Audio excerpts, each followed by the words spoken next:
Welcome to the Leader to Leader podcast. I'm your host, Susan Spears.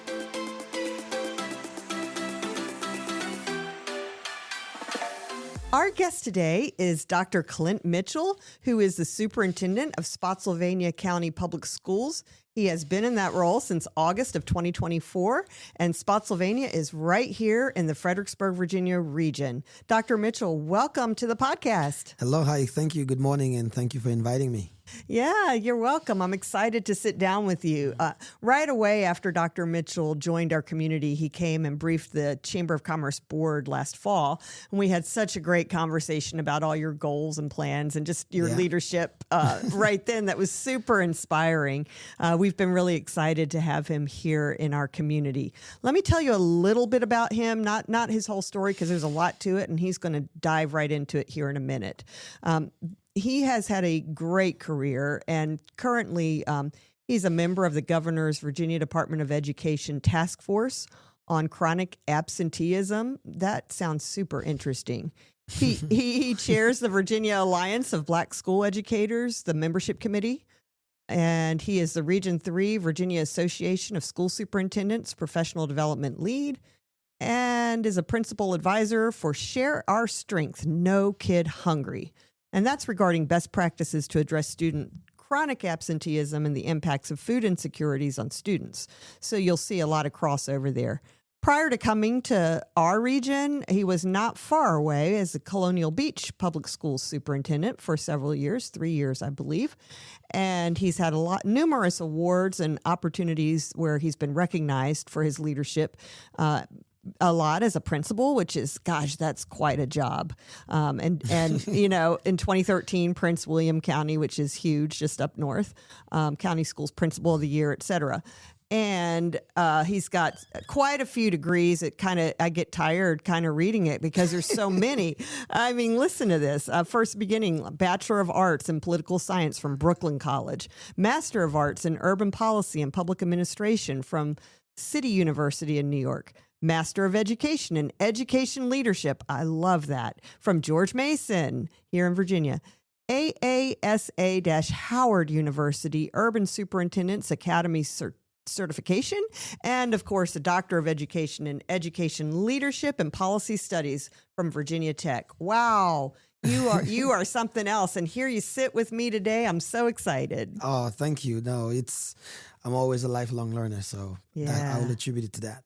Oh, I love it. Well, thank you. And let's just dive right in by telling us, so I just read some of the accomplishments and so forth, but let's hear about how you got to that place. Tell us about your leadership journey.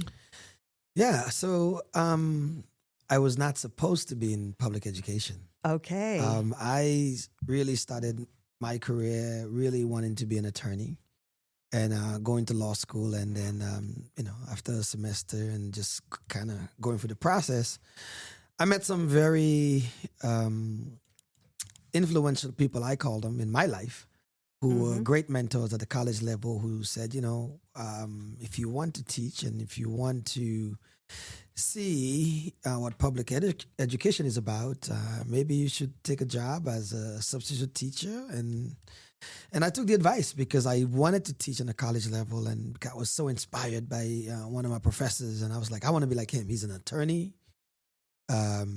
He's a college professor, and I wanted to be like him. And he actually introduced me to public education. And I taught civics and economics way back in 1999. And that was my introduction to public education, and I've been in it since then.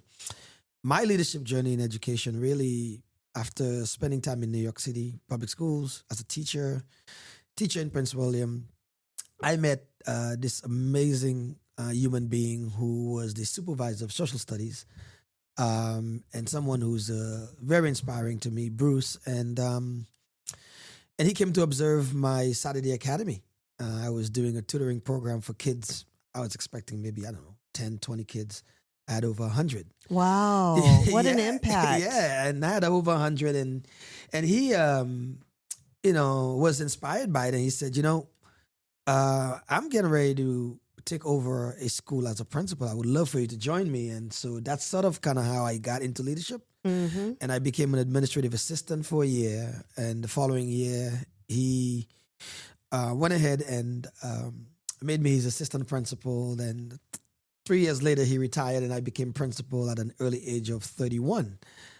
Young, wet behind the ears at 31 years old, but Bruce had really prepared me for the role.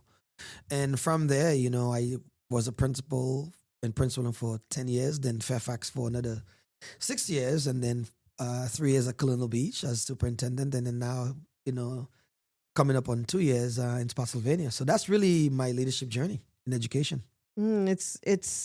It's always interesting to me to hear how that beginning started. Yeah. What was that inspiring spark? And to go from thinking, I think I'm going to be an attorney or this or that, and where you are today, it's always an interesting journey. Yeah.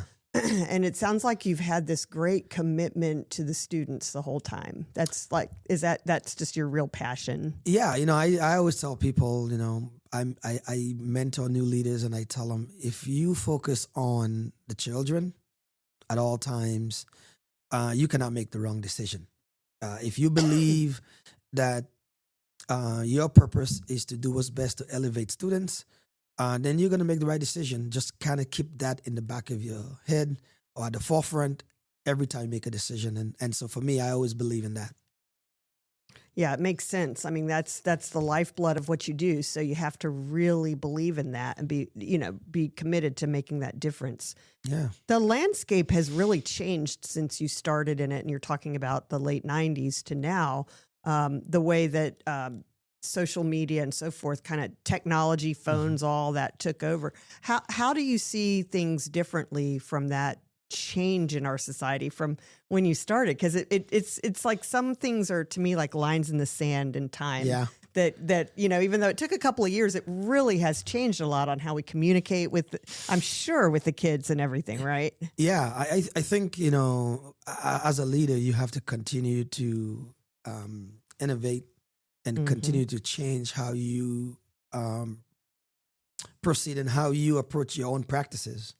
I always believe, as you read in the bio, you have to be a lifelong learner. Yes. And so as social media changes, it's our responsibility to change, but also to learn as well, so that not only can we keep up with the times and the children, but so we could continue to innovate and provide them opportunities so they could be successful as they move into young adulthood and eventually adulthood. So I try to equate it this way, especially now in the world of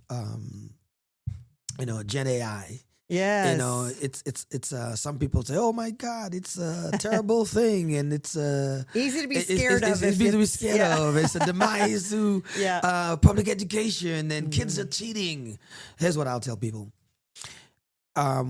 you have to look at it with this approach. It's not about replacing labor. It's about enhancing labor, right? It's about how do you utilize tools and resources and technology and education to really make the work that you do more efficient, to do it in a more efficient manner, so that you can get back some of that time to really do what I call the heart work. Yes. And the heart work is really being with students and really being with parents and really making time to hear their needs and really listening to them, and then use that as an action tool to better what you do in your school division. So I think as leaders, we have to continue to embrace it. So when I started, I have two young girls, they're 23 and 20, and they always tell me, "Oh, Daddy, you got to keep up with social media and the times." I said, "No, I'm not going to do the TikTok and all of those things. But what I will do is I'm going to use those tools that's going to help me be a more productive leader in my role." Right. That's a good way of really looking at it. And it's great that you have the girls to keep you in check a little bit when needed. And they do. They keep me in check. But you know what? The funny thing is, sometimes I show them the work that I do around generative AI, especially in my school division. And they're like shocked. They're like, "Dad, really? I mean, you're like, wait, I don't know how to do that." Right. And so now it's my time to teach them a little bit. So there you go. Absolutely. That's why you're the superintendent, right? I love it. Yeah. Well, it sounds like your leadership style has a lot of listening and so forth in it. But tell me about how you would describe it from your view, your leadership style. You know, I early in my career when I first when I did my second master's at George Mason University, one of the first books that I had in my hands was a book. Can't remember the title, but it was about servant leadership from Sir Giovanni. And Right. and Sir Giovanni is a well-renowned educator, and he really talked about servant leadership, and he talked about the idea of that the great leaders are the ones whose job is to focus on serving, right? Focus on supporting your team, their growth, their well-being, rather than prioritizing your own or even the organization. So this idea of leaders building other leaders, I was inspired about what I read from Sir Giovanni, and I have taken that to everything that I do. And to go back to my mentor a little bit, he always talked about, hey, when you move up in the role, make sure you bring somebody along with you. And what he meant by that is that you have to go ahead and teach somebody else the trade, right? And inspire them and show them the way and mentor them.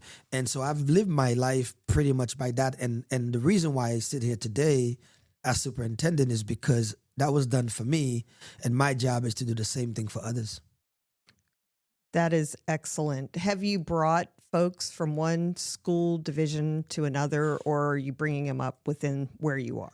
I think it's a combination of both. I know when I was a principal, all of my assistant principals except for one became principals, right? Nice. And I have several of my principals who I've worked with who have taken on central office positions. And, you know, as a leader, when you move from one district to another, from one place to another, you want to bring along people who know your systems and processes and how you do business. So I always try, it's not always, cannot always happen, but I always try to bring people who knows my style, who can help others in the organization understand how I do business. So if I have an opportunity to bring someone along with me, then yes, I do that. And right now, you know, a lot of my work is really, I work with the Virginia Association of School Superintendents, where I mentor new superintendents, and I'm working with two young superintendents, one from Stanton City Public Schools and one from Brunswick City Public Schools. So I think that's the work that we try to do, is how do we mentor young people so that they can themselves mentor others years to come. It's really inspiring listening to you. I've probably told you this, and my listeners that have heard me interview other superintendents know. I usually have to mention it because we're sitting here together, that my father was school superintendent here in Fredericksburg, and came up through the whole system there. And I'm very close to him. He's turning 87 this month. I've already talked to him twice today. And when I hear you talk about the different groups or things you're doing, he is such a storyteller. Right. And so I've heard all these stories about these same committees or groups from decades ago. Yeah. And hearing you talk about it today, I love seeing the continuity of how the groups, the leaders in public education really continue to work together. One of his things he was most proud of is that 3 of his, over the years, his deputy superintendents went on to be superintendents of great school systems. Yeah. And when I was sitting here interviewing your colleague from Caroline, Dr. Calveric, when she answered the mentor question, she named superintendent from another part of Virginia, and it was one of the folks that had come up under my dad during his time, and it came full circle. And I mean, we just had a whole moment right there on that episode. That's great. That's it was so super cool, but it just shows that there's that heart for community and kids and all of that. And and even though times change, that piece is just so strong. That network of leaders in Virginia And we that have you're to, part of. yeah, we have to continue to build it because honestly, the field of the superintendency, Yes. it's such a volatile field. It is so different And from it- his time. Absolutely. So the days of a superintendent staying for 10, Yeah, 15, 20 years that in a was role, him.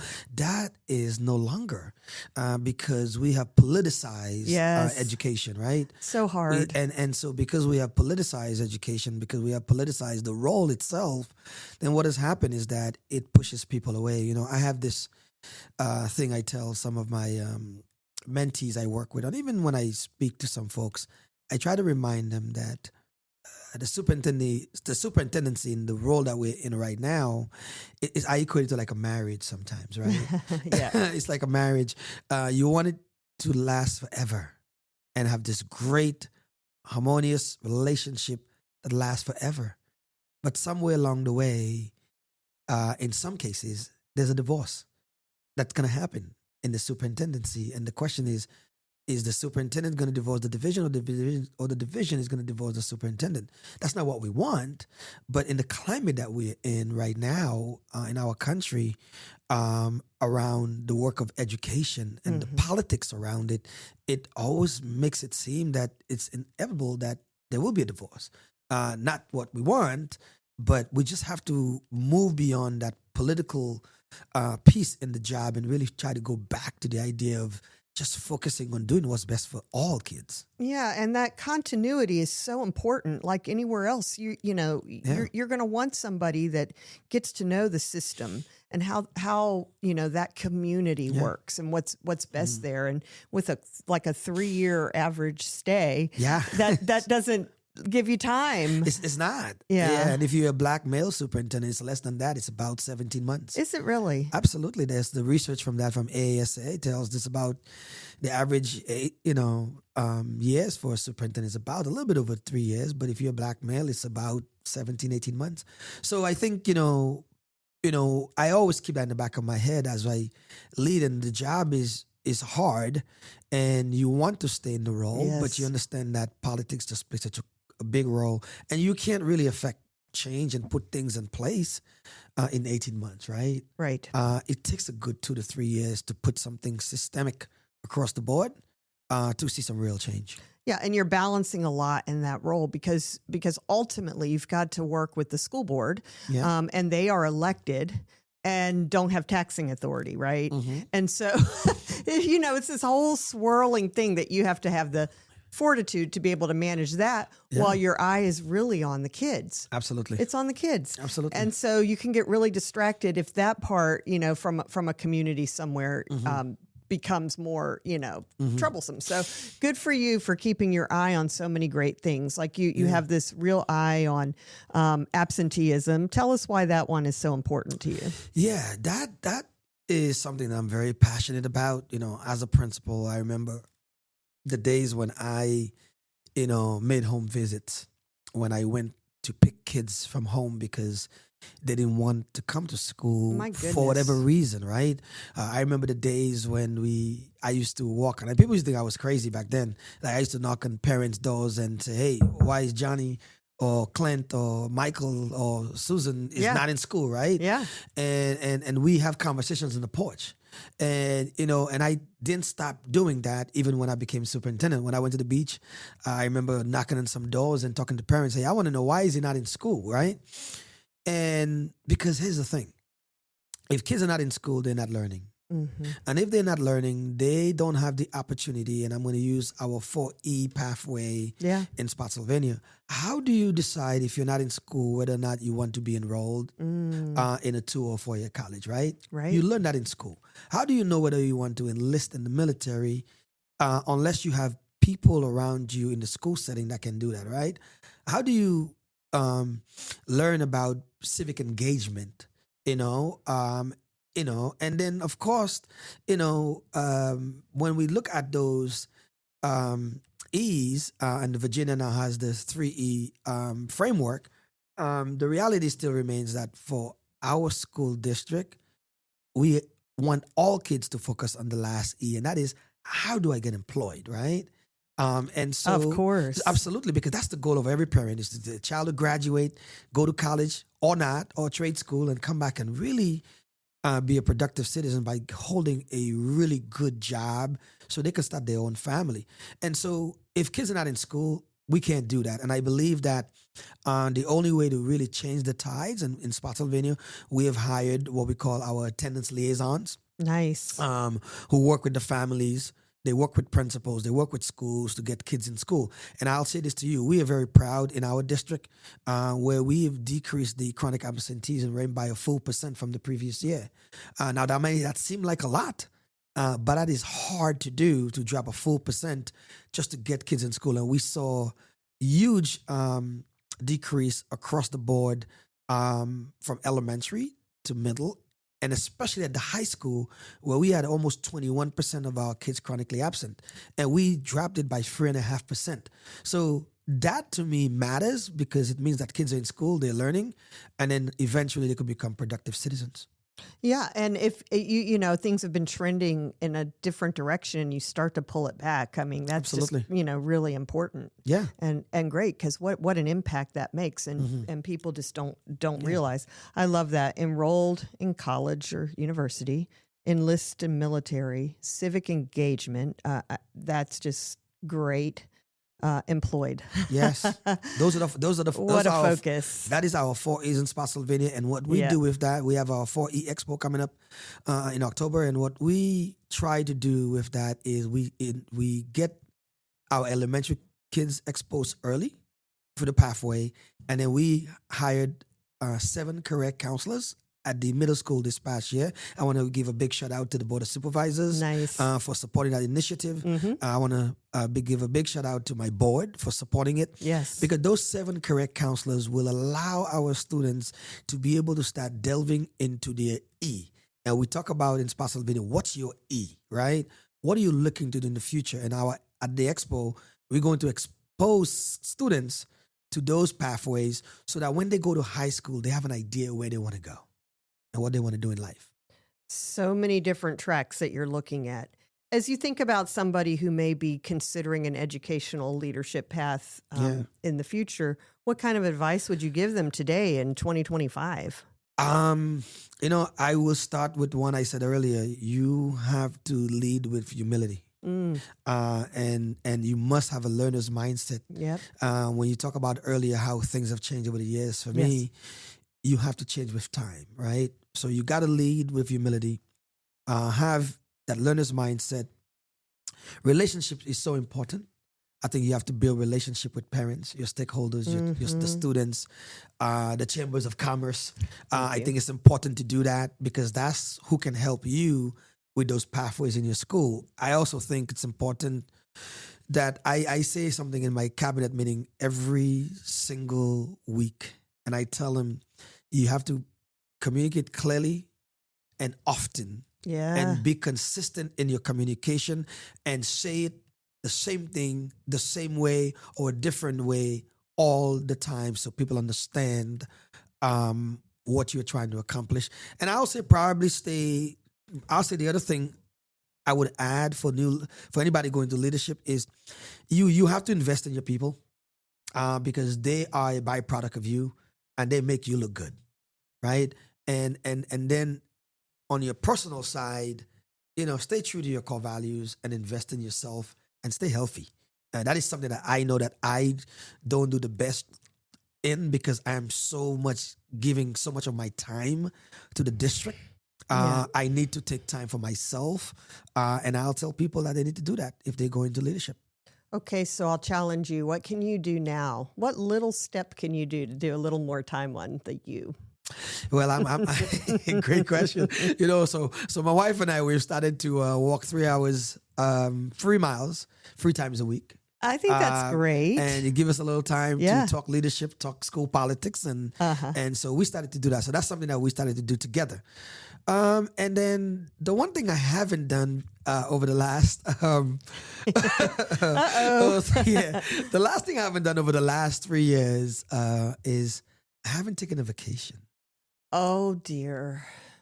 Because I have invested so much in the work, And I've neglected to do that. And for the last 3 years, I haven't. So I'm taking a vacation, within the next couple of weeks. And I'll try to get away for a week to recharge so that my students and my staff can get the best of me. All right, I'm going to challenge you to take the word try out. Okay. And take that week. Recently, last week, we did a leadership summit with the Chamber, and we had our faculty from Leadership Fredericksburg. And one of them is Dr. J.R. Flatter, if you haven't met him. No. He's a great instructor. And he was also chair of the Chamber board maybe 8 or 9 years ago for 2 years. So he was my direct, I reported directly to him at the same time we were doing Leadership Fredericksburg together. Yeah. And I said that same kind of sentence that you just did. In my little world, my chamber world, I just worked and worked and worked and just didn't. And he just, he kind of, if you want to put it this way, wrote me up and said, you have to do this. And he told this whole forum this the other day because it came up in our summit. And he said he thinks, and we did a lot of great things when he was chair, but he was most proud of me starting to take vacations. Yeah. And so in the beginning, Dr. Mitchell, when I went, I had the laptop, which I still always take it as needed. It's always with me if I'm going to need to be. Mm-hmm. But at the beginning, I was on it the whole time. My husband was so mad at me. Oh man! I was taking calls from our team, on little stuff. I get it. Can I take an extended lunch break? I mean, and I'm at the beach with ocean waves and my family all around. Right. It's just not necessary. And so now when I go, which I've got one coming up in a couple weeks too, I started one 7 years ago with the ladies, the girls, and we all go once a year. Take everything with me as needed, get it all set up here at work before I go and plug into the time away. Yeah. And you'll find you've done it in the past, so you definitely need that, and your family will be so happy to have you present. I remember growing up in those vacations when my dad was in those roles, but the world was different then. We didn't have these phones and the internet and things that tied us to a place 24 hours a day. And also, if we were on vacation where someone could see a picture of what we're eating and where we are, and they can almost sort of stalk you, right? Right. But nobody knew that. They just knew, Dr. Garnett and family are gone. Yeah. They know how to reach him if there's a real emergency, but an emergency wasn't somebody's not getting along in this space and you need to break up these two grown leaders that are, in whatever or community thing or whatever. So I am excited for you that you're going. And I also love the walk part. When you can't do anything else, if you can, walking is great and it clears your mind. Absolutely. Don't you think? Absolutely. It's something I started to do. It's really healthy. Early part of the summer, and it's been great. And it just gives you an opportunity just to breathe and just really put everything behind and just, and even if you have to talk about it, it's just good to just talk about it in the open air and then come back and recalibrate. Yeah. So I do enjoy that. It's nice that you're doing it with your other half. I do both, dogs, husband, self. Different walks, and I'll find that I may start a walk with my shoulders just clenched, and whatever problem I'm trying to solve or whoever's beating up on me or whatever, it's just like, ugh. And as I continue to walk, it starts to drift away. Absolutely. Right? Yeah, because your mind gets cleared and you start sort of like leaving your problems behind you with the wind, right? Yeah, you do. And then those, just like coaching, like the answers are kind of there, but when we get too cluttered in the problems, no matter how complex or how simple, because they just have to find your way through to them. Yeah. I'm excited for you. Thank you. I'm looking forward to it, and I have some great activities planned. I'm a avid soccer fanatic. Okay. And then when I go away, I'm going to, my wife and I, we're going to go to Spain. Nice. Who's your team? Do you have your favorite team? I am. My favorite team is Real Madrid. Okay. And while we are there, I bought some tickets. I'm going to watch. It's been one of my life dreams to go and watch a game from Real Madrid at the new Santiago Bernabeu. I'm looking forward to that. That is what I'm looking forward to the most because I'm a soccer fanatic. And I got you. I heard that word fanatic. So it's so good to have those things that stoke you, and you have your team that you go for and all of that. Yeah. So that's quite a journey to go do that. That's super awesome. And it's something that I've planned. I said to my wife for the last few years, I said, I don't want an anniversary gift. I don't want a birthday gift. I don't want none of those things in the last 3 years. I just want to save some money so we can go away and do that. And I'm looking forward to doing it with her. Yeah. Oh, what a great experience that'll be. Yeah. So it's been a long time. You said lifelong that you've been a fan of that. Absolutely. Yes. And I used to coach travel soccer. So I did it for years. So I love the sport and to be able to go and watch your favorite team and players live at the favorite place. That's a dream come true. So I'm looking forward. It may not be for some folks, but for me, that's big. No, I got you. Mine is NFL. New England Patriots. Oh, okay, yeah, we just won again. I was up all night. That was a great game. So happy. That was a great game. I watched that too. I kind of had this vibe that they were going to win, and nobody. Anyway. Yeah. I digress. But when you get into that team, I got to go see them at the height of it in 2017 in New England, and I know to a lot of people, especially around here, we're in Virginia, so of course we're Commanders fans, which is what I grew up with, and I still care about them. I get you. And they're doing good, but it's really fun to root for a team. And we're here today talking about leadership, and so much of sports is just woven in stories about teams, leadership, communication. When things break down in sports, it's who didn't hear the direction, or if you practiced, did you not practice enough, or what went wrong on that? It's to me, you said lifelong learning. Sports is just such a learning thing. There's so many parallels to sports and leadership, and really is. And there's some great coaches who are some great leaders, and whether you're leading men or you're leading women in a sport, I think there's so many parallels to education, and so much we can learn from it. Yes, particularly about bringing people together for one common goal. Really, it's incredible. So I'm stoked by it because I'm always learning, and I watch other sports too, but we have like our favorite, and it's just so compelling and exciting to see folks at the top of their physical, being when they're whatever the sport is. So yay, I'm happy for you. And next time I see you, you'll probably be back. Yeah. And so you'll have to tell me how it goes. Absolutely. Can't wait. I love it. Well, as we start to wind down some of our time together, I did want to ask you, I'm going to shift it just slightly about, we've been talking about all these great things and things that are going well and all, but what part, besides not always taking that time for you, is there anything else that you find to be the most difficult part of leading? Wow. That's a lot. I would say, there's so much, I can say, but with the limited time, I would say one of the biggest things for me in my role as superintendent in Spotsylvania is it's very difficult to be in that role and not be able to go ahead and speak to and or defend certain actions and or decisions that you make as a leader in that role.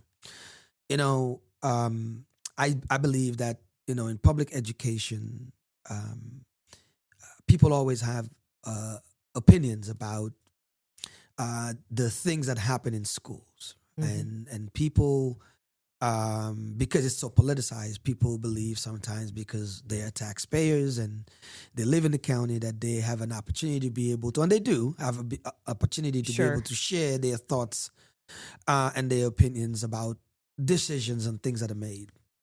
What's hard about the job is that, when you look at our elected officials, they can go in the news and speak to anything they want, right, wrong, or indifferent, and defend their positions. When you look at sometimes even some of our business leaders and different people in the community, they can do it. It's very difficult to do that as a school superintendent or in education in general. And sometimes when I listen, and I will say I am on social media, I watch, I post, what people write matters to me. About the work that we do, because the work is what I call heart work. And when you put your heart into the job as much as we do, and sometimes people use, I use the term keyboard warriors, right? Yes, of course. And people use the platform to Yeah. write when they don't have all of the information. Of course. It makes it very difficult when you can't really respond. And I think, we started our year last year with some very difficult situations in our school district. And when I listen to folks, I just wish sometimes I could speak openly and genuinely about our actions and what we did and what we do and how we do it. And I think as a leader, it's difficult where you can't really truly be open and honest about what you do in some of those very sensitive situations, because whether it's because of policy or whether it's because of trying to protect the organization from litigation or other things, it's hard. And sometimes I wish people would give us the opportunity, or give in education the opportunity before the judgment is passed. I always feel that, in America, we have what make our country great is we always talk about, you're innocent until you're proven guilty, right?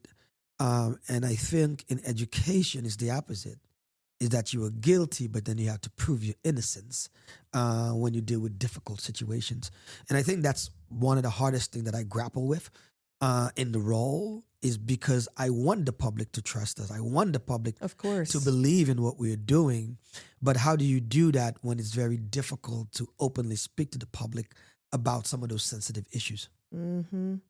And I think that's indicative of society today, where everything is instant and flashed across the world if it rises to that in seconds, right? And so that ability to provide information can be used.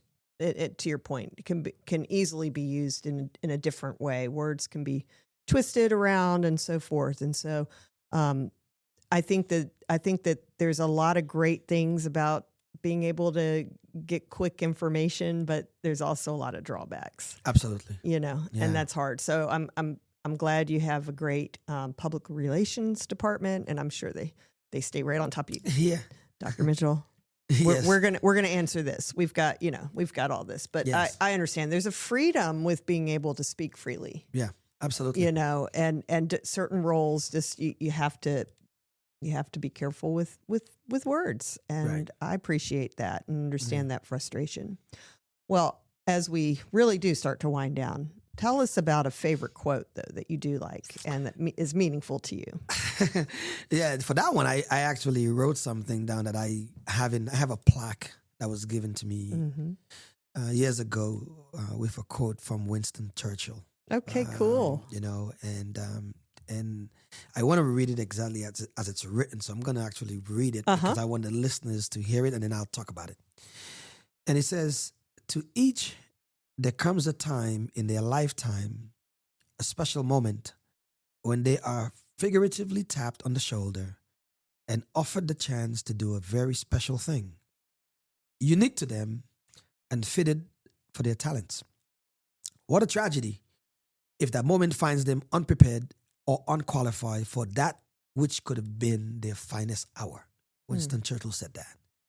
And I have lived by this all of my life. And what I mean by that is that I truly believe that everyone, whether you in school leadership, whether you in the business world, whether you in healthcare, whether you in law, you have to be prepared and be ready for when the opportunity comes for you to do something bigger in your life. You have to be ready. And being ready means that not only do you do your research and you stay abreast in terms of what's happening in society, but being dedicated to your craft and to your work and to what you do, and putting all of your energy and your efforts to learning all of the nuances of the organization, so that way when that other person leave, then someone else can take that mantle and be able to continue moving the organization forward. So part of my leadership in Spotsylvania, and my cabinet knows it, when we have cabinet meetings, we have a segment in my cabinet where we call leading the learning. And leading the learning means that everybody at that table, every 2 weeks, in the cabinet have to teach the entire cabinet something about their department so we understand the nuances and how it works. Now, why do I do that, right? I do that because I want everyone in the organization to understand the operational piece. Nice. And to understand that, because if something happens tomorrow to any one of us, we have to continue to work to move that work forward. And you cannot do that if you do not understand all of the parts of the organization. So for me, that's where leading the learning comes in. So I try to push them. I model it for them every single week or every so often, but I push them to be able to do that because I want all of us to know how to do that work. Because as Winston Churchill said, when you are tapped on that shoulder, you have to be ready. You have to be ready. How many people on that cabinet? We got about 16 people. 16. And do they rotate? I'm taking notes here. Oh, yeah. Well, so what they do is I leave it open to them and I ask the question, who would like to lead the learning in 2 weeks? Mm-hmm. And Okay. and I leave it open. I don't push anyone. And they know my rule is I'm a teacher at heart. And if you don't volunteer, I'm going to pick you. Right. But because we're all adults and they know their work, typically someone comes in, they volunteer and they'll say, okay, so for example, last our director of safety, Mr. Sifker, he led the leading the learning a couple of weeks ago, and he taught us about the emergency preparedness processes. Nice. On how we utilize our emergency radios, because I didn't know how to use it. Of course. Right. And so now I have a pretty good idea how to use it. And you know where to go find them. And I know where to go find them. I know where it is. Uh-huh. And I know how to use it and how to communicate via that channel with the law enforcement and or Nice. or 911 or EMS, Yeah, right? yep. Mhm. So, but I didn't know. But that leading the learning gave me that knowledge that I needed to do that. The same thing with Dr. Maria Lewis, who's our executive director of school performance and core curriculum. And so she did leading the learning by teaching us the reorganization with her department, where we're doing what we call impact checks every month at all of our most neediest schools to address the academic gaps, and really visiting classrooms at those schools and providing the principal with feedback. So I try to teach them and I model it. And one of the things I did, so I went first when we started in August, and I did a piece with them on how do we use Gen AI tools as a way to enhance labor. And I did a GPT that I created for the school division on our strategic plan, and I modeled that for them on how they could use that GPT to create their SMART goals for the year. So as a leader, you have to be able to step in front, show, model, and allow others to be able to do that work. That's great. Thank you for sharing that example. You're welcome. Yeah, I'll let you know how it goes over here. Yes, because I I can't think wait to hear. I'll pick that up with our little team. Yeah, leading the learning. Yeah, Because we want to learn great. about what's happening. Love it. All right. Anything else you'd like to share? The only thing I'm going to say as I close is I just want to thank all of the citizens of Spotsylvania County Public Schools. I want to thank the parents. Yeah. I want to thank the students, board members, board of supervisors, all of our stakeholders, our business community, really for supporting my leadership. Yeah. Over the last coming up almost 15 months now. Yeah, we're doing good. Let's keep we're doing it good, going. and I think we're in a good way. And I want to thank them for just believing in me, and even for those who don't believe in my leadership, I just want to thank them for keep pushing me to be greater. Excellent. Well, thank you for that. This has been a great conversation. I've enjoyed it. Thank you. Thank you. And thanks to our listeners for spending time with us today. Again, our guest was Dr. Clint Mitchell, Superintendent of Schools in Spotsylvania County, Virginia. If you haven't already liked or subscribed to the Chamber's Leader to Leader podcast, please do so you can hear from other great leaders here in our region. Thank you. We'll see you next time.